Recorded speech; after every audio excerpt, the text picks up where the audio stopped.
नमस्कार दोस्तों, मैं डॉक्टर प्रवेश सैनी और स्वागत करता हूं आप सभी का अपने YouTube चैनल डॉक्टर प्रवेश सैनी होम्योपैथी में। दोस्तों, आज की इस वीडियो में मैं आपसे चर्चा करूंगा कंप्लीट ब्लड काउंट जांच के बारे में। दोस्तों, हम जब भी बीमार होते हैं डॉक्टर के पास जाते हैं तो डॉक्टर हमारी बीमारी के सही डायग्नोसिस के लिए, सही निदान के लिए, सही इलाज के लिए कुछ जाँचें, आवश्यक जाँचें कराते हैं। तो उन्हीं जाँचों में से एक जाँच होती है दोस्तों, CBC कंप्लीट ब्लड काउंट। तो ये रिपोर्ट्स की जांच क्यों कराई जाती है और इसकी जो रिपोर्ट आती है इसको किस तरह से रीड करते हैं, मैं एक जनरल जानकारी आप लोगों को दूंगा। डॉक्टर तो चूँकि रिपोर्ट करा रहे हैं, पढ़ भी रहे हैं, लेकिन हमें स्वयं को भी पता होना चाहिए कि इस रिपोर्ट्स के मायने क्या हैं। तो दोस्तों, दुनिया में सबसे ज़्यादा अगर कोई भी ब्लड जांच होती है तो सबसे ज़्यादा लिखी जाने वाली जांच CBC होती है, जिसको फुल ब्लड काउंट भी कहते हैं। तो दोस्तों, क्या होती है CBC? मैं CBC के बारे में बताने से पहले आपको ब्लड की संरचना, यानी कि ब्लड जो होता है हमारा, जो आपको दिखने में लाल पानी जैसा दिखता है, आखिर ये किससे बना होता है, इस पर कुछ चर्चा करूँगा। तो दोस्तों, हमारा जो ब्लड होता है, ये जो आप रेड कलर का ब्लड देखते हैं दोस्तों, ये जब माइक्रोस्कोप के नीचे इसको देखते हैं तो इसमें अलग अलग तरह की कोशिकाएँ नज़र आती हैं। तो इसमें कुछ जो कोशिकाएं होते हैं मैं उस पर बताना चाहूँगा। सबसे पहले होता है दोस्तों RBCs, यानी कि रेड ब्लड सेल्स, लाल रुधिर कणिकाएँ। आपने हिंदी में पढ़ा होगा, GK में पढ़ा होगा RBCs क्या होती हैं, तो इसी को ही लाल रुधिर कणिकाएँ बोलते हैं। RBCs का जो काम है दोस्तों, ये हमारे लंग्स से ऑक्सीजन को लेते हैं और अंगों को पहुँचाते हैं। और अगर RBCs कम होती हैं तो हमें थकावट, कमजोरी, सांस फूलना जैसे लक्षण नज़र आते हैं। दूसरी तरह की कोशिकाएं होती हैं दोस्तों, जिनको हम ल्यूकोसाइट बोलते हैं, यानी कि WBC वाइट ब्लड सेल्स।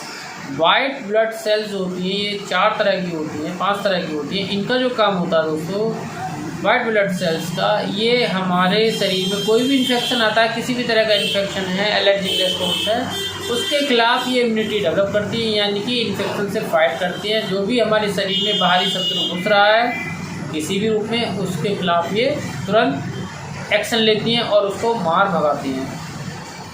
और दोस्तों, एक होती हैं प्लेटलेट्स। प्लेटलेट्स क्या होती हैं? प्लेटलेट्स ये बहुत महीन कोशिकाएं होती हैं। जब हमारे शरीर में कहीं भी चोट लगती है, कट फट इंजरी होती है, तो ये तुरंत वहाँ पर घाव पड़ जाती हैं और एक मैं आपको समझाऊं, जाला जैसा वहाँ पर बनता है और जाले में जाकर ये फंस जाती हैं, जिससे घाव की हीलिंग, यानी कि खून का थक्का जम जाता है, खून का बहना वहाँ बंद हो जाता है। और अक्सर आपने देखा होगा दोस्तों, जब डेंगू होता है तो डेंगू में प्लेटलेट्स काउंट कम हो जाती हैं। कुछ और भी इन्फेक्शन है जिसमें प्लेटलेट्स काउंट कम हो जाती हैं। तो ये 3 तरह की आपको मैंने जो कोशिकाएँ बताई हैं, RBCs, WBCs और प्लेटलेट्स, इनका मैंने आपको काम बता दिया। RBCs ऑक्सीजन को ले जाने का काम करता है और दूसरी जो WBCs होती है ये इन्फेक्शन के खिलाफ लड़ती हैं, और एक प्लेटलेट्स होती है जो हमारे खून में थक्का बनाती है जब कहीं चोट लग जाती है। अब दोस्तों, जब आपकी ये जांच होती है तो मैं एक पिक्चर लगा देता हूँ वीडियो की स्क्रीन पर, ताकि आप समझ जाएं कि जांच में क्या क्या आता है। तो दोस्तों, जांच जब होती है CBC तो उसमें हीमोग्लोबिन, HB। तो हीमोग्लोबिन दोस्तों क्या होता है?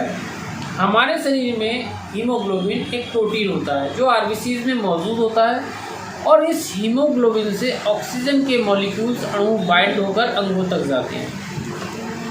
तो हीमोग्लोबिन का पता चलता है। अगर हीमोग्लोबिन कम है तो हीमोग्लोबिन की कमी हमें एनीमिया का संकेत, यानी कि हम एनीमिक हैं, उसका पता चलता है। एक दोस्तों होती है TLC, जैसे आप देख रहे हैं TLC white blood cells. TLC दोस्तों, जितने भी हमारे शरीर में वाइट ब्लड सेल्स होती हैं, टोटल काउंट होती है, इसका एवरेज मैं आपको बताऊं लगभग 4000 से लेकर 10,000 तक इसका रेफरेंस रेंज होती है, यानी कि 4000 तक से कम नहीं होनी चाहिए और 10,000 से ऊपर नहीं होनी चाहिए TLC। तो ये नॉर्मल हेल्दी मनुष्य की पहचान है। अगर इससे कम है या इससे ज़्यादा इस रेंज से, यानी कि व्यक्ति बीमार है। अब दोस्तों, TLC में एक होता है DLC, यानी कि डिफरेंशियल ल्यूकोसाइट काउंट। ये क्या होता है दोस्तों? जो हमारे शरीर में 5 तरह की जो ल्यूकोसाइट होती हैं। इन ल्यूकोसाइट के अलग अलग कुछ टाइप होते हैं। ये WBCs 5 तरह की होती है और अलग अलग काम को परफॉर्म करती हैं। कुछ बैक्टीरिया के खिलाफ लड़ती हैं, कुछ वायरस के खिलाफ लड़ती हैं, कुछ एलर्जी के खिलाफ लड़ती हैं, कुछ जो पुराना संक्रमण हो जाता है उसके खिलाफ लड़ती हैं। तो सभी का अलग अलग काम है और अलग तरह की बीमारी में अलग तरह की काउंटिंग घटती है बढ़ती है। तो इसी पे मैं दोस्तों थोड़ा सा आपको बताना चाहूँगा। वीडियो हालांकि लंबी बन जाएगी पर देखिएगा जरूर।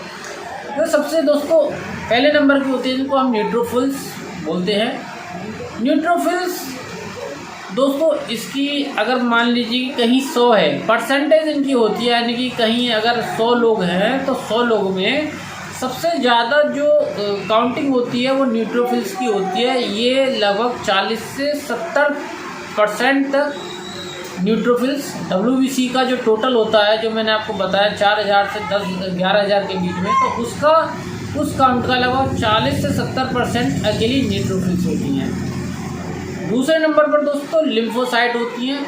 ये भी लगभग उसी परसेंटेज का जो टोटल है, टोटल का लगभग 20 से 40% ये होती है, 20 से 40 तक। और एक इस्नोफिल्स होती है दोस्तों। इस्नोफिल का परसेंटेज भी लगभग 6% तक होता है। मोनोसाइट होती हैं। मोनोसाइट जो होती हैं ये लार्जेस्ट WBCs होती हैं और इनका परसेंटेज दोस्तों लगभग 1 से 7% होता है। एक होती है बेसोफिल्स। बेसोफिल्स जो है लगभग 0 से 4% तक ये होती हैं संख्या में। अब मैं अलग अलग बीमारी में इनका पूरा डिटेल बताऊंगा दोस्तों। जब हमारी लिम्फोसाइट्स, जब हमारी दोस्तों न्यूट्रोफिल्स बढ़ जाती हैं, अब मैं चर्चा करूँगा न्यूट्रोफिल्स के बारे में। तो जब भी हमारा इन्फेक्शन में WBCs बढ़ जाती हैं तो इसको ल्यूकोसाइटोसिस का हम नाम देते हैं। ल्यूकोसाइटोसिस यानी कि बढ़ जाना। तो इसमें जो मैंने सबसे पहले तरह की आपको बताया है न्यूट्रोफिल्स जो आप देख रहे हैं वीडियो की स्क्रीन पर।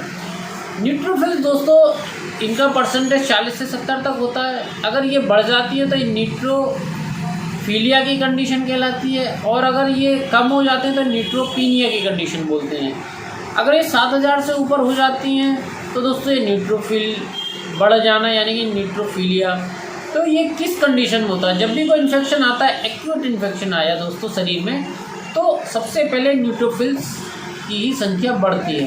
एक्यूट बैक्टीरियल इन्फेक्शन जैसे कि निमोनिया हो जाए और दोस्तों एब्सेस, टॉन्सिलाइटिस, बच्चों में टॉन्सिल हो जाते हैं, तो सबसे पहले काम जो पहला बॉर्डर अगर हम कहें अगर सिक्योरिटी होती है तो 5 लेयर की सिक्योरिटी है। तो सबसे पहली जो बॉर्डर लाइन सिक्योरिटी है वो दोस्तों न्यूट्रोफिल्स की होती है।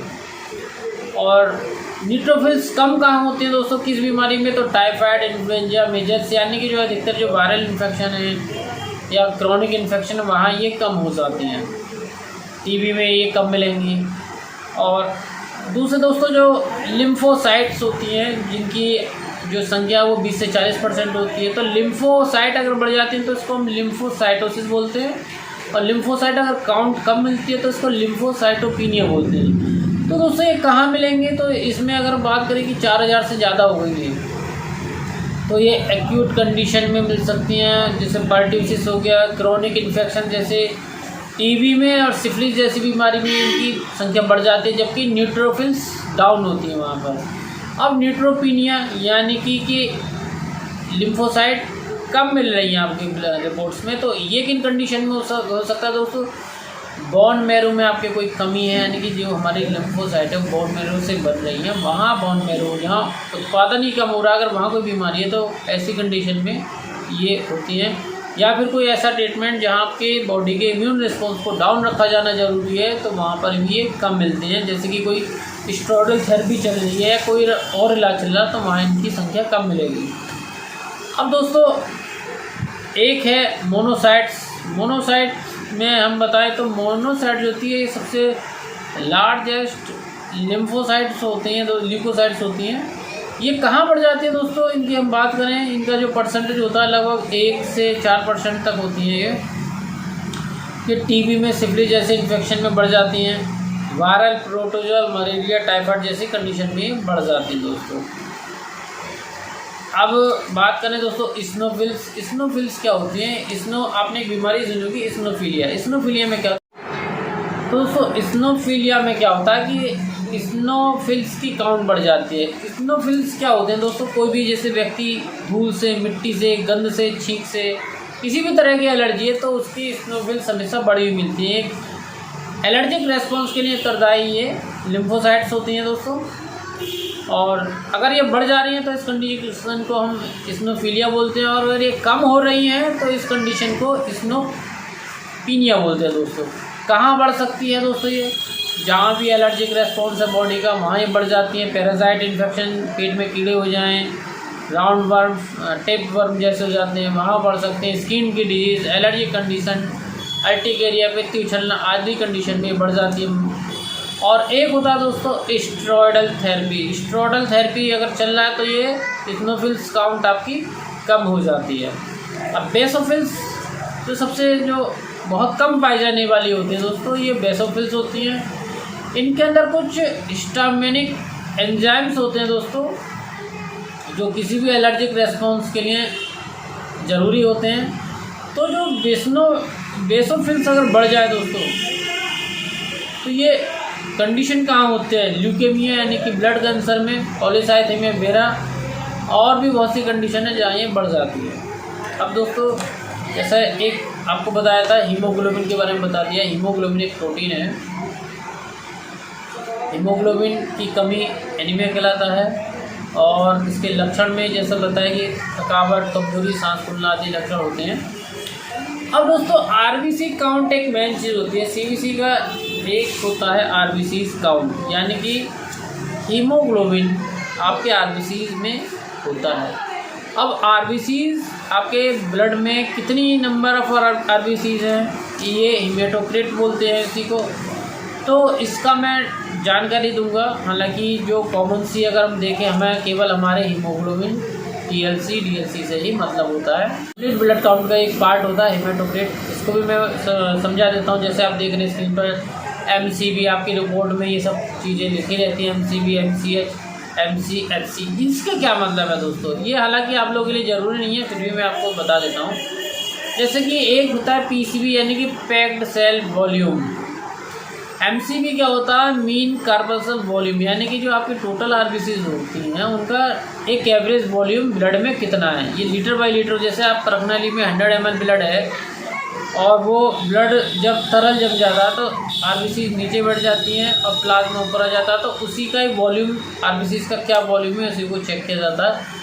तो कोशिका का कितना वॉल्यूम है, एमसीबी, उसी को कहते हैं mean corpuscle volume. Size of, यानी कि मोटा मोटी की साइज ऑफ आरबीसी, एक एमसीएच होता है मीन कार्पस्कुलर हीमोग्लोबिन।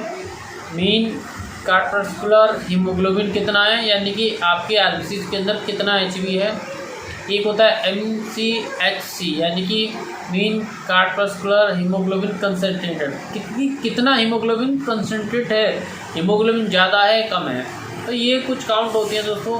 हालांकि मेन अगर देखा जाए तो टीएलसी डीएलसी ही अधिकतर चेक किया जाता है किसी भी तरह के इन्फेक्शन में, ल्यूकेमियाज की कंडीशन में, या फिर हीमोग्लोबिन में हमें, या फिर कोई इन्फेक्शन या डेंगू हो जाए तो प्लेटलेट्स काउंट आपकी चेक की जाती है। प्लेटलेट्स क्या होती हैं? ये छोटी छोटी महीन कणिकाएँ होती हैं जो कहीं भी घाव होता है, चोट लगती है, तुरंत वहाँ जाती हैं और खून का थक्का बनाने में बहुत सहायक होती है, और जिससे कि ब्लीडिंग जो होती है, खून का बहना रुक जाता है दोस्तों।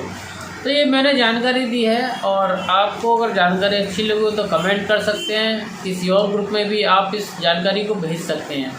धन्यवाद दोस्तों, नमस्कार, जय हिंद।